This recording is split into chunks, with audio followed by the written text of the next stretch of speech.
In this video, I'm going to show you how to see watch history on RedNote.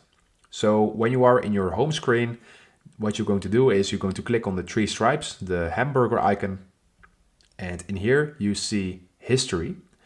And when you click on history, you see all the posts that you basically saw before. This is just your history. You can see this today. When you scroll down, you see that it changed to this week. And you can also see the live streams that you watched before. And as you can see, I did not watch any, so this is empty for me. So this is basically your watch history. You can also manage this. You can delete it like this. Can be really handy. You can also select all. Let's select everything and just delete my complete history.